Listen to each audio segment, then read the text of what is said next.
Hello po. Para po sa mga nagtatanong tungkol dun sa naging issue tungkol kay Tiger, na pinagtatanggol ko yung mga hayop na dapat kaawaan, huwag apihin, huwag sasaktan kung ayaw ninyo, hindi bale, pero huwag namang sasaktan.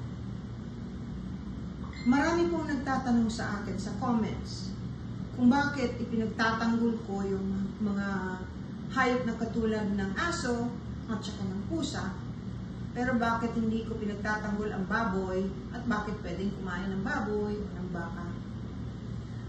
Ang explanation po yan dyan ay napakalinaw para sa mga katulad ko na nakakaalam. Of course, naunawaan ko po yung mga nagtatanong, hindi naman po kasi ninyo alam yung background or hindi pa po kayo completely aware dun sa mga pangyayari in the past.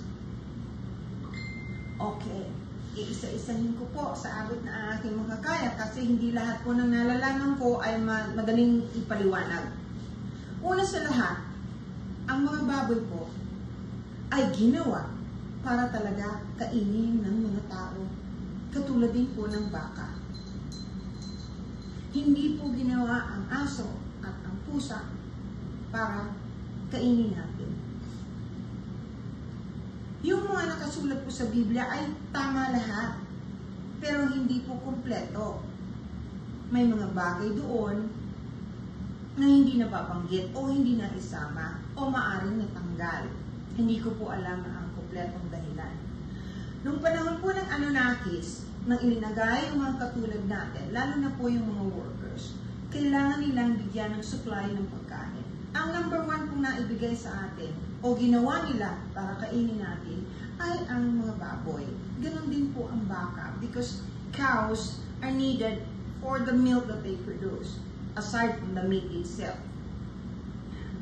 Kung hindi nyo po naunawaan, pasensya na po. Pwede naman po kayong manaliksik o i-check or i-google kung ano yung mga Anunnakis. Ano po? Okay. Nung araw, ang mga tao, they hunt for their food. Ibig sabihin, kailangan po nilang mangaso o mag-hunt. Hindi ko po alam ang translation talaga na tama sa Tagalog, kundi mangaso lang ang alam ko. Kailangan nilang magpunta sa kagubatan kung saan nakatira yung mga hayop na maaari nilang hulihin para kainin. Pero ang mga nilalang po noon, hindi katulad ng nilalang ngayon. Tayo po kasi hoarders. Yung pong mga pinapatay o hinuhuling hayop para kainin before sa gubat, hinuhuli po nila ay sapat lang para po sa kapakanan ng kanilang tribo o ng lugar nila o ng pamilya nila. Hindi po katulad ngayon. Ano po? Sapat lang. At iginagalang nila ang kalikasan kahit po sila nangangaso at pumapatay ng hayop para sa pagkain. Okay? Tandaan niyo po, ang mga nilalang nung araw ay carnivorous. Wala pong lettuce noon, wala pong kangkong, wala pong pechay. Ginawa rin po yan para sa atin. Wala pong masama maging vegetarian if you really want to. Lalo na para sa mga taong ang palagay nila ay makabubuti iyon sa kanilang kalusugan. Pero ang mga tao po nung araw ay puro carnivorous. Puro po karne. At mahahaba ang buhay at walang mga sakit katulad ng sakit natin ngayon. May rason din po yan. Ang dahilan po ay malinis kasi ang mga hinuhuli nila o pinapatay ng mga hayop. Walang antibiotics, walang hormones, walang kung ano-ano at natural ang kinakain. So natural, maganda rin yung sa ating katawan. Eh ngayon po, lahat, manok, baka, baboy, lahat may iniksyon. Ang kinakain, may mga pang ano-anong gamot para mabilis silang lumaki. Yun po ang dahilan. Sana kahit paano malinawan kayo. Tandaan niyo po, carnivorous po ang mga tao ng araw. Carnivorous tayo. Ang mga gulay ay ginawa rin. Hindi po yan napakatagal na panahon na may gulay. Hindi po. May gulay, may pananim, pero hindi po yung kinakain natin ngayon. Ginawa rin po yan para sa atin. Yung mga usaping ganyan, kailangan po, alam ko yung mga nakakaintindi o nakakaunawa, alam ang mga tungkol dito. Lalo na yung alam yung tungkol sa mga Anunnakis, napakahaba at napakalalim pong usapin.